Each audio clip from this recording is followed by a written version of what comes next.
This is রচনা ব্যানার্জি, যাকে তোমাদের মধ্যে অনেকেই দিদি নাম্বার ওয়ান হিসেবে চেনো, কিংবা অনেকেই তার বাংলা ফিল্ম ইন্ডাস্ট্রিতে এত বছর ধরে দিয়ে আসা একের পর এক হিট ছবির জন্য, আবার কেউ কেউ তাকে একজন এমপি হিসেবে চেনো। বাট তুমি এটা জানলে অবাক হবে যে রচনা ব্যানার্জি হলো একমাত্র বাংলা অভিনেত্রী যিনি অমিতাভ বচ্চনের সাথে কাজ করেছেন। गौरी, ये क्या हो गया तुम? क्यों अपनी जान लेना चाहती हो? अब तो हमारी शादी भी तय हो गई थी। इसीलिए मरना चाहती हूँ ताकि तुम्हारे साथ शादी कर। কিংবা তিনি প্রায় এক দশকেরও বেশি সময় ধরে দিদি নাম্বার ওয়ান শো এর সাথে যুক্ত থাকায় মানুষ তাকেই দিদি নাম্বার ওয়ান বলতে শুরু করেছিল। নমস্কার, ওয়েলকাম টু দিদি নাম্বার ওয়ান সিজন 8। সবাইকে আমরা ওয়েলকাম জানাচ্ছি, সবাই আসুন। একদিকে এমপি পদ, অন্যদিকে এত বড় একটা শো, আর সিনেমা তো রয়েছে। সবকিছু মিলিয়ে সাধারণ মানুষের ভালোবাসা এবং সম্মান দুটোই পাচ্ছিলেন তিনি।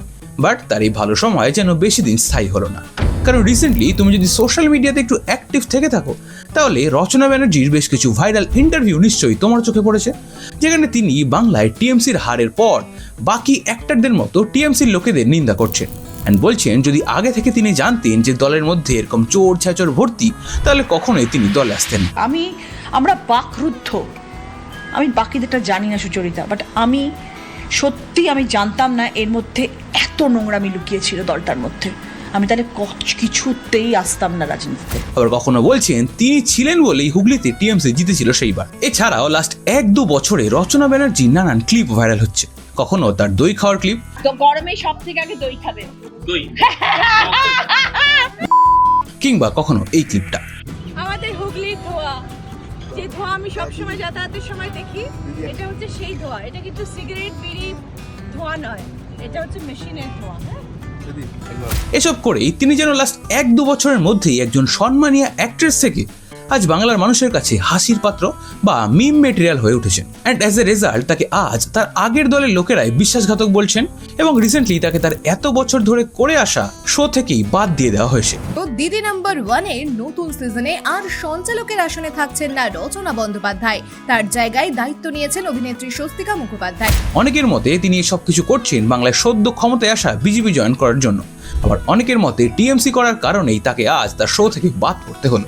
অ্যান্ড এসব কনফিউশন দূর করে এসবের পেছনে থাকা আসল কারণের বিষয়ে একটু ডিটেলসে জানতে গিয়ে আমি রচনা ব্যানার্জি সম্পর্কে যা যা তথ্য পাই সেগুলো শুনলে তুমিও রীতিমতো চমকে যাবে। তাই তুমিও যদি জানতে চাও যে বাংলার একসময়ের most demanding and one of the most successful actress আজ কিভাবে একজন মিম মেটেরিয়াল হয়ে উঠলো, তাহলে আজকের এই ভিডিওটা শেষ অবধি দেখো।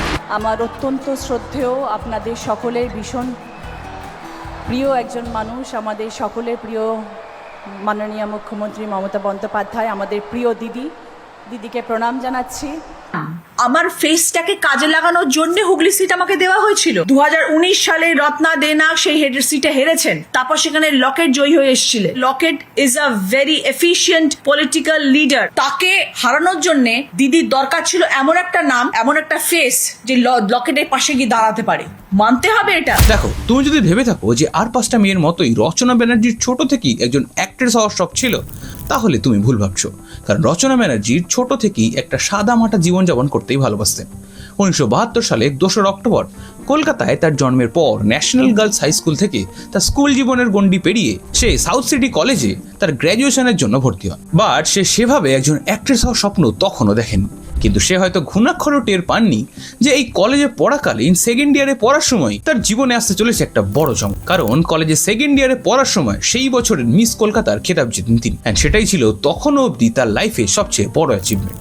অ্যান্ড এরপর একের পর এক আরও 1টা 2টো নয় বরং 5টা বিউটি কন্টেস্ট জেতেন তিনি, যার মধ্যে ছিল মিস ইন্ডিয়া আর মিস বিউটিফুল স্মাইলের মতো। বাট সে হয়তো বুঝতে পারেনি যে এরপর তার জীবনে আরো চমক তার জন্য অপেক্ষা করেছিল, কারণ এই বিউটি কন্টেস্টগুলোর মাঝেই তখনকার প্রখ্যাত পরিচালক সুখেন দাসের নজরে আসেন তিনি, অ্যান্ড তাকেই তার পরবর্তী ছবির জন্য নায়িকা হিসাবে অ্যাপ্রোচও করে ফেলেন তিনি। বাট তার একটা ছোট্ট শর্ত ছিল, কিন্তু তার এই প্রস্তাবে রচনা প্রথমে একটু অপ্রস্তুত হয়ে পড়ে, অ্যান্ড একসময় তিনি তার এই প্রথম ছবির অফারও প্রায় না করে দেওয়ার ডিসিশনও ফাইনাল করে নেন। বাট অবশেষে তিনি রাজি হন সেই ছবিটা করতে। বাট সেই পরিচালকের শর্তটাই তো তোমাকে বলা হলো না। সেই পরিচালক রচনাকে শর্ত দিয়েছিল তিনি তাকে ছবিতে নেবেন বটে, তবে তার নামটা চেঞ্জ করতে হবে। তার আগের নাম চেঞ্জ করে তার নতুন নাম হবে রচনা ব্যানার্জি। হ্যাঁ, ঠিকই শুনেছো, রচনা ব্যানার্জি তার জন্মগত নাম ছিল না, তার আসল নাম ছিল ঝুমঝুম ব্যানার্জি। কি অবাক হলে? চিন্তা নেই, তোমার মতো আমি অবাক হয়েছিলাম আর ভেবেছিলাম যে ঝুমঝুম নামটা রাখলে আজ তাকে হয়তো কেউ প্যারাগ্রাফ ব্যানার্জি বা এস এ ব্যানার্জি বলে ট্রোল করতে পারতো না। Jokes apart. এন্ড সেই থেকেই তিনি ঝুমঝুমের বদলে রচনা ব্যানার্জি নামেই একের পর এক সিনেমায় কাজ করতে শুরু করেন। কখনো উড়িয়া সিনেমা, কখনো হিন্দি, তামিল, তেলেগু, কান্নাড়া এই সমস্ত ইন্ডাস্ট্রিতেও অভিনয় করেছেন তিনি, যার মধ্যে বাংলার পর তিনি সবচেয়ে বেশি সিনেমা করেন উড়িয়াতে, আর সেই সংখ্যাটা প্রায় 50টারও বেশি। এন্ড এভাবেই এসব ইন্ডাস্ট্রির পাশাপাশি বাংলা ফিল্ম ইন্ডাস্ট্রিতেও তিনি একের পর এক হিট ছবি তার দর্শকদের উপহার দিতে শুরু করেন। এন্ড এভাবেই তার এই সাফল্য দেখেই 1999 সালে তিনি সবচেয়ে বড় ব্রেকথ্রু পান, যেটি ছিল বলিউডে কাজ করার সুযোগ, তাও আবার অমিতাভ বচ্চনের সিনেমাতে।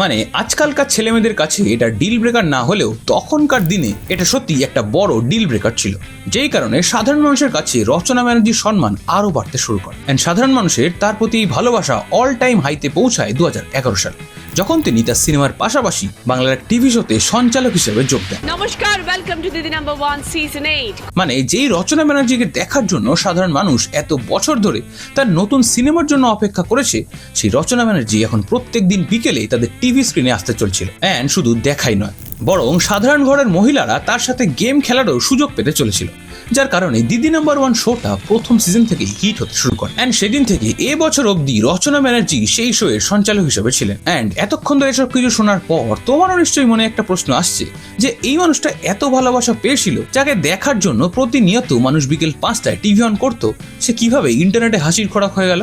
আর এর উত্তরটা লুকিয়ে আছে পরের অধ্যায়, যেখানে তার গ্ল্যামার মিশে যায় রাজনীতির সাথে। সালটা 2024, লোকসভা নির্বাচন। হঠাৎ ঘোষণা হলো তৃণমূল কংগ্রেসের হুগলি কেন্দ্র থেকে প্রার্থী করছে রচনা ব্যানার্জিকে, যে মানুষটা এতদিন মানুষকে হাসিয়েছে, কাঁদিয়েছেন স্ক্রিনে, এবার তিনি ভোট চাইতে নামলেন। এন্ড তার এই ডিসিশনে তার বেশ কিছু ফ্যান্স যেমন খুশি হয়েছিল, তেমনি অনেকেই তার এই ডিসিশনে বেশ ক্ষুব্ধ হয়। আর এখানেই শুরু হয় আসল বিতর্কের প্রথম অধ্যায়, কারণ সেবারের ভোটের আগে একদিন প্রচারের সময় তিনি একটা মন্তব্য করেন, জানিয়ে তোলপাড় শুরু হয় সোশ্যাল মিডিয়া। কারণ সেখানে তিনি বলেছিলেন হুগলির মানুষ ভাগ্যবান যে তিনি সেখান থেকে প্রতিদ্বন্দ্বিতা করছেন। এন্ড তার এই কথাটা মুহূর্তেই ভাইরাল হয় সোশ্যাল মিডিয়াতে। এন্ড সাধারণ মানুষ এটাকে তার অহংকার হিসেবে দেখেন। এন্ড এই কারণেই সেই সময় তার দলের অনেকেই এটাই ভাবতে শুরু করেছিল যে সে হয়তো ভোটে জিততে পারবেন, কিন্তু সবাইকে চমকে দিয়ে এত সমালোচনার মধ্যেও সেবারের ভোটে তিনি জিতে যান এবং 2024 সালের জুন থেকে হুগলির সাংসদ হিসেবে শপথ নেন তিনি। আমি রচনা ব্যানার্জি লোকসভার সদস্য নির্বাচিত হইয়া ঈশ্বরের নামে শপথ করিতেছি যে আমি বিধি দ্বারা প্রতিষ্ঠিত ভারতের সংবিধানের প্রতি প্রকৃত বিশ্বাস ও আনুগত্য পোষণ করিব। এন্ড তখন সবার মনে হয়েছিল যে এবার হয়তো নিজের ভুল বুঝতে পেরে মানুষের হয়ে কাজ করবেন তিনি। এন্ড এটাই বুঝি তার দ্বিতীয় ইনিংসের সবচেয়ে উজ্জ্বল অধ্যায়। কিন্তু সত্যি কি তাই হলো? তার উত্তর হলো না, কারণ এরপর থেকে তার বিভিন্ন ইন্টারভিউতে বলা কথার জন্য কিংবা তার এক্সপ্রেশনের জন্য তার বিভিন্ন ভিডিওস এবং ইন্টারভিউ সোশ্যাল মিডিয়াতে ভাইরাল হতে শুরু করলো। কখনো সে হুগলির কলকারখানার ধোঁয়া নিয়ে প্রাউড ফিল করতে শুরু করলো। আমাদের হুগলির ধোঁয়া, যে ধোঁয়া আমি সবসময় যাতায়াতের সময় দেখি, এটা হচ্ছে সেই ধোঁয়া। এটা কিন্তু সিগারেট বিড়ি ধোঁয়া নয়, এটা হচ্ছে মেশিনের ধোঁয়া। আবার কখনো গরমকালে দই খাওয়া নিয়ে তার বিকট হাসির ভিডিও ভাইরাল হতে শুরু করলো সোশ্যাল মিডিয়াতে। তো গরমে সব থেকে আগে দই খাবে। বাট তুমি যদি তোমার মগজে একটু জোর দাও, তাহলে তোমারও মনে পড়বে যে রচনাকে নিয়ে ট্রোলিং নতুন কিছু না। রাজনীতিতে আসার আগেও 2021 সালে অনলাইনে শাড়ির বিজনেস স্টার্ট করেন তিনি। এন্ড তার সেই প্রত্যেকটা লাইভের শুরু থেকে নেগেটিভ কমেন্টের বন্যা বয়ে যেত। তার বিভিন্ন লাইভ চলাকালীন এরকম তাকে অনেক নেগেটিভ কমেন্টের মুখেও পড়তে হয়। কেউ কেউ বলতে থাকে যে সে আর কোনো ছবিতে সুযোগ পাচ্ছে না বলে এসব করছে। আবার কেউ কেউ প্রশ্ন তোলেন যে সেলিব্রিটিরা এই সমস্ত ব্যবসায় ঢুকলে ছোট বিক্রেতারা কি করবে। আর এভাবেই সে ভোটে জিতে একজন এমপি হয়ে গেলেও তার সেই সেলিব্রিটি স্ট্যাটাস কিংবা সাধারণ মানুষের কাছে তাদের স্বপ্নের নায়িকার জায়গাটা আস্তে আস্তে খোয়াতে শুরু করে। বাট সেটা হয়তো ঘুণাক্ষরও টের পাননি রচনা ব্যানার্জি, কারণ এর পরেও তিনি বহুবার বহু জায়গায় এরকমই উলফাল মন্তব্য কিংবা তার বক্তৃতা দিয়েছেন, যেগুলো সোশ্যাল মিডিয়াতে আপলোড হতেই ভাইরাল হয়েছে। দারুণ দারুণ, খুব ভালো লাগছে, ভীষণ খুশি হচ্ছি। এর থেকে ভালো কিছু মানে আর কিছু পাওয়া যাচ্ছে না। দারুণ দারুণ, আমার বাড়ির থেকে অনেক ভালো। এখানে সবই ভালো, দুধের দইও ভালো, ঘুগনিও ভালো। বাট সমস্যা এখানেই শেষ নয়। রচনা ব্যানার্জি তার ভোটে জেতার পর বা এবারের ভোটের আগেও অনেকবার দিদির প্রশংসায় পঞ্চমুখ হয়েছেন। কখনো তিনি বলেছেন যে দিদি জানতেন ঠিক কখন রচনা ব্যানার্জি রাজনীতিতে আসবে, তাই তিনি 2024-এ এসছেন। এখন ভেবেছে জানেন দিদি যে রচনার ছেলে এখন অনেকটা বড় হয়ে গেছে, রচনার আঁচলের তলায় এখন রচনার ছেলে নেই। প্লাস দিদি নাম্বার ওয়ান একটা এমন জায়গায়, পপুলারিটি একটা এমন জায়গায় পৌঁছে গেছে যে এখন আমি দিদি রচনাকে এই সুযোগটা দিতে পারি। কিংবা তাকে বিভিন্ন প্রচারে দিদির পাশেই বসতে দেখা গেছে। আর এবারের ভোটের প্রচারেও সে তার দলকে অনেক সাপোর্টও করেছিল। বাট তার টনক তখন নড়ল যখন 4 মে রাজ্যে টিএমসির বিদায় ঘটিয়ে বিজেপি ক্ষমতায় আসলো। অ্যান্ড সারপ্রাইজিংলি বিজেপি ক্ষমতায় আসার পরের দিন থেকেই যেই স্পিডে বাংলার প্রায় সমস্ত অভিনেতা অভিনেত্রীরা টিএমসিতে নাম লিখিয়েছিল এবং এত দিন ধরে অনেক সুযোগ সুবিধা নিয়ে হাওয়ায় উঠছিল, তার চেয়ে দ্বিগুণ স্পিডে তারাই এরপর টিএমসির খারাপ দিকটা তুলে ধরতে শুরু করলো। আবার কেউ কেউ তো ডিরেক্ট যদি বিজেপি নেয় তাহলে তাদের দল জয়েন করার কথাও জানিয়ে দিল। মোরালটা যদি আমার সাথে মেলে তাহলে আমি ডেফিনেটলি তাদের সাথে, তাহলে পরবর্তীতে বনি সেনগুপ্তকে ইউনিভার্সিটিতে দেখা যেতে পারে কি মোরাল যদিও রচনা ব্যানার্জি একজন সাংসদ, তাই তার দল বদলের আশা কেউই করেনি। তা সত্ত্বেও রিসেন্টলি বাংলার টিএমসির বড় বড় নেতারা যারা কিনা টলিউডের অ্যাক্টর অ্যাক্ট্রেস, তারা যখন দল ছেড়ে অন্য এক নতুন দল গঠন করেন তখন সেখানে বেশ কিছু বড় বড় নামের সাথে রচনা ব্যানার্জি নিজের নাম যোগ করেন। অ্যান্ড শুধু সেখানেই তিনি থেমে থাকেননি, বরং রিসেন্টলি বিভিন্ন খবরের চ্যানেলে তার দেওয়া কয়েকটা ইন্টারভিউতে তিনি টিএমসির অন্দরমহলের বেশ কিছু কথাও বলেন এবং এও বলেন যে টিএমসির এই চুরির দুর্নীতির খবর তিনি যদি আগে জানতেন তাহলে তিনি কখনোই এই দলে নাম লেখাতেন না। এছাড়া তার মুখেই শোনা যায় যে হুগলিতে জেতার পেছনে দলের নয়, বরং তার নাম, তার খ্যাতি এসবের ভূমিকাই ছিল বেশি। সবাই বলছে যে তৃণমূল লোগো ছিল বলে আমরা সবাই জিতেছি, একদম এটাই বলছি। মমতা বন্দ্যোপাধ্যায়ের মুখ ছিল বলে আমরা সবাই জিতেছি। মমতা বন্দ্যোপাধ্যায় ডেফিনেটলি মুখ, তৃণমূলের ডেফিনেটলি জোড়া ফুলের চিহ্ন। রচনা বন্দ্যোপাধ্যায় না থাকলে হুগলি জেলা আসতো। রচনা বন্দ্যোপাধ্যায়কে আপনি ইউজ করেননি। এসব বলার পাশাপাশি কল্যাণ ব্যানার্জিকে নিয়ে এনান কথা। তখন আমার অনেক সমস্যা হচ্ছিল চুচুড়ার বুকে বিধায়ককে নিয়ে এবং কল্যাণ ব্যানার্জির ইন্টারফিয়ারেন্স নিয়ে। আমি বারবার বলেছিলাম কল্যাণ ব্যানার্জি যদি চুচুড়াতে ঢোকে আর এই বিধায়ক, এক্স বিধায়ক উনি যদি থাকেন, চুচুড়া কিন্তু আপনার হাত থেকে বেরিয়ে যাবে। বহুবার, একবার নয় বহুবার আমাকে দিদি বললেন চিঠি লিখে পাঠাও। আমি চিঠি লিখে পাঠালাম, পাতার পর পাতা চিঠি গেছে। এবং মহুয়া মিত্র যে চুরি করেছেন তা সবাই জানে, সেটা বলতেও ছাড়েননি। এন্ড এভাবেই জবাব পাল্টা জবাব কল্যাণ ব্যানার্জিও রচনা ব্যানার্জির দিকে ছুড়ে দেয়, যেখানে তিনি রচনার বেশ কিছু কথা ফাঁস করেন। যেখানে তিনি তার ফ্ল্যাট নিয়ে কথা বলেন এবং বলেন যে রচনার ফেস ভ্যালু নেই, তাই তিনি আর ইন্ডাস্ট্রিতে কোনো কাজ পাবেন না। তাহলে ওনার ফেস ভ্যালু নেই সেটা তো প্রমাণিত হয়ে গেল। ওনার ফেসের যদি অত ভ্যালু হতো তাহলে তো এইগুলো তো বিধানসভা থেকে দিয়ে বেরিয়ে আসতো। চুচুড়া ছেড়ে দিলাম, এমপি হওয়ার পরে ওই দিল্লিতে বললো এই ফ্ল্যাটটা আমার দরকার আছে। আমি বললাম দেখো এই ফ্ল্যাটটাতে আগে আমাদের হাজি নুরুল থাকতো আগে, এবারও হাজি নুরুল থাকবে। আর সিনেমা কোথায়?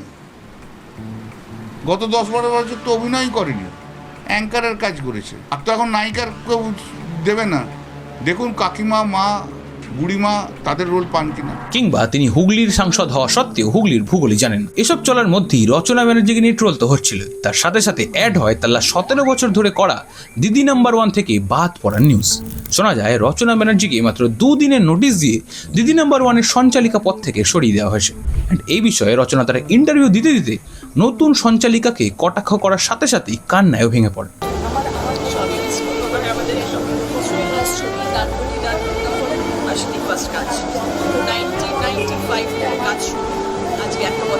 মানে জাস্ট ভাবো একবার, হঠাৎ করে তার রেপুটেশন, তার দল এবং তার কাজ সব থেকেই অসম্মানের সাথে বের করে দেওয়া হলো তাকে।